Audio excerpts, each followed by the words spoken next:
Jean-Marie, bonjour. Bonjour.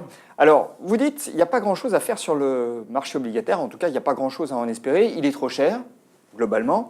Et puis, on a un mouvement de relèvement des taux qui est enclenché aux États-Unis et qui risque de le pénaliser à court ou moyen terme. Donc, pas grand-chose à faire, sauf sur certains segments, dont la dette émergente, et ça, on va y revenir. Donc aujourd'hui, qu'est-ce qu'on fait quand on détient des obligations ? Aujourd'hui, c'est vrai qu'il n'y a pas grand-chose à gagner. 0,25 sur le Bund et 2,15 sur le 10 ans américain. À moins de croire qu'on retombe en récession et auquel cas les taux pourraient rebaisser sensiblement, voire repasser dans le territoire négatif pour le Bund. À ce moment-là, c'est pas ce que disent les indicateurs économiques. Donc du coup, à ces niveaux-là, on n'a rien à gagner. Surtout qu'on va rentrer dans une période où les banques centrales vont finir par arrêter de soutenir les marchés par leur politique de quantitative easing. Ça, ce sera probablement le cas en Europe dans les 12-18 prochains mois. Mais il y a justement un décalage très important, très significatif entre les indicateurs économiques, qui sous-tendent d'ailleurs la performance de la bourse, Oui. qui est bien orientée, et le message envoyé par les marchés obligataires qui nous disent « Attention, la croissance, elle n'est peut-être pas là ou aussi forte que vous le dites. » Tout à fait. C'est vrai que c'est une source d'interrogation aujourd'hui. On peut se poser cette question légitimement.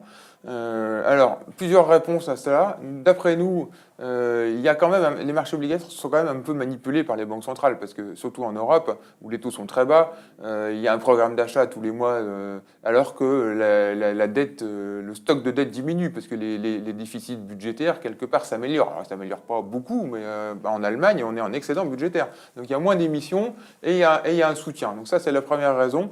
Et ça ne durera pas, parce qu'on sait que la Banque centrale, en Europe, il y aura une pression de l'Allemagne pour justement arrêter cette politique un peu artificielle. Donc c'est pour ça qu'à terme, les taux vont finir par remonter, parce que la croissance est plutôt bonne, et puis il y aura moins de soutien. Bon, la deuxième raison, c'est qu'en début d'année, le marché, dans son ensemble, était short. Était sous-investi en obligations, parce que c'était clair que, compte tenu de la conjoncture économique, les taux allaient monter. On sait qu'à chaque fois que le marché est dans le même sens, il y a un mouvement de contre-tendance. Donc nous, c'est ce qu'on pense. On est en train de vivre... Le consensus tue la tendance. Exactement. On est en train de vivre un mouvement de contre-tendance et on va repartir vers le mouvement initial, c'est-à-dire, à notre avis, la hausse des taux, compte tenu de la croissance, compte tenu du fait que les banques centrales vont un peu changer leur politique ultra accommodante. Donc nous, on voit les taux remonter. Et n'oublions pas que historiquement, les taux montent très rapidement. Les mouvements sont violents sur les... Donc oui, on n'aura pas le temps de sortir. On n'aura pas le temps de sortir. Donc les pertes peuvent être importantes là. Si on est en Bund, si on achète à 0,25 et qu'on va directement à 1,25, on perd 7% directement en capital. Oui, nous on ne pense pas qu'on ira à 1,25, mais quand même on peut perdre. Vous dites 0,8 à la fin de l'année. Nous on pense qu'on va aller dans la zone, on va dire 0,75, 1 d'ici la fin de l'année. Parce que quand on regarde les marchés obligataires historiquement, les mouvements sont rapides. Et donc, on peut très bien changer d'orientation et tout d'un coup, on repasse de 0,25 à 0,75. Alors ça, c'est pour le Bund. C'est pour le Bund. Pour le T-Note. Alors, le T-Note, c'est plus incertain parce que, on a un petit peu de doute sur la croissance américaine avec les histoires de Trump et le scénario de reflation qui tarde à se remettre en place. Puis, il y a quand même un écart de taux entre États-Unis et Europe qui est significatif.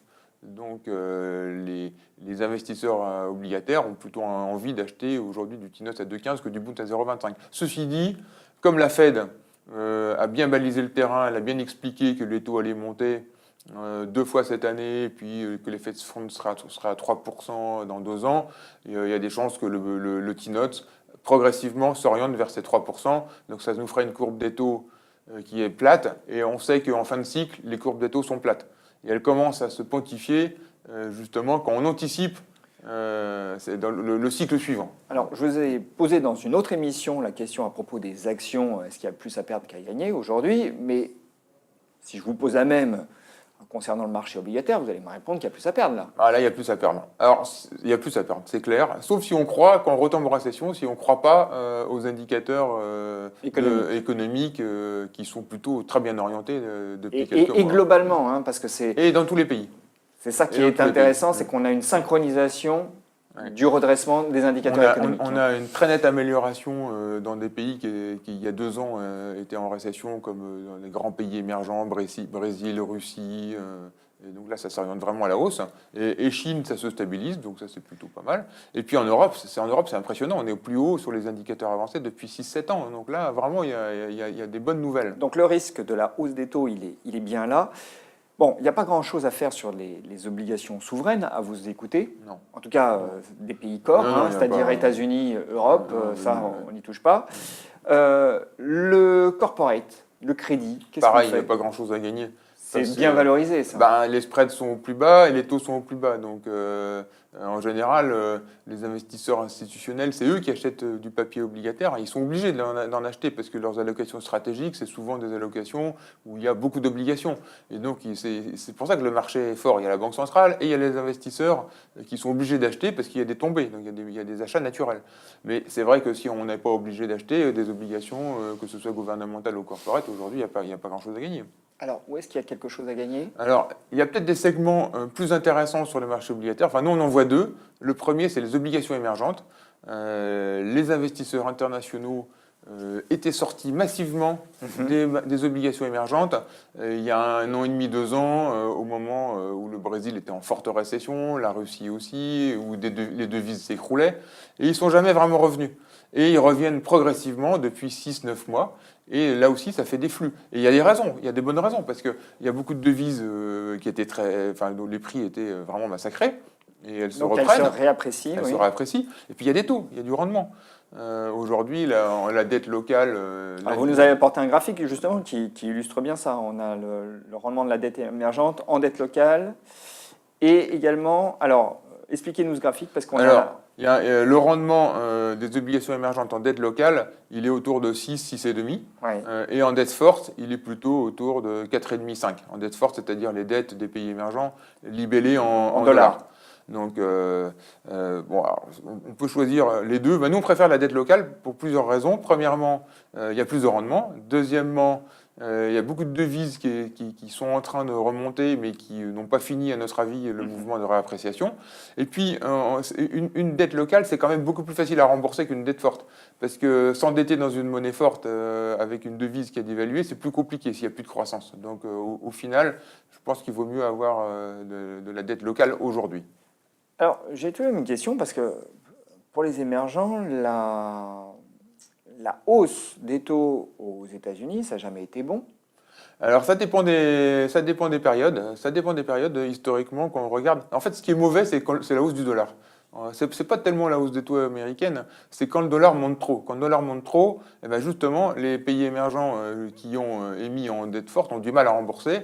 Et en général, quand le dollar monte trop, ça met aussi une pression sur le prix des matières premières, parce que les matières premières ont tendance à baisser quand le dollar monte, parce qu'elles sont Mais la hausse exposées en des taux dollars. soutient le dollar, généralement. La hausse des taux soutient le dollar, mais pas toujours. Pas toujours. C'est pas mathématique. En théorie, oui, mais quand on regarde historiquement les corrélations, c'est pas du tout évident. D'ailleurs, on le voit depuis 6-10 mois, le dollar a plutôt tendance à stagner, voire baisser. Et d'ailleurs, la Fed, elle en tient compte. La Fed ne veut pas que le dollar soit trop fort, parce que si le dollar est trop fort, c'est mauvais pour l'économie américaine. Et d'ailleurs, elle l'avait bien expliqué. Et donc, le dollar stable ou en légère baisse, c'est plutôt bon. Et c'est ça qu'il faut regarder pour les obligations émergentes. Un dollar trop fort, c'est mauvais pour les obligations émergentes, parce qu'en général aussi, c'est mauvais pour les matières premières.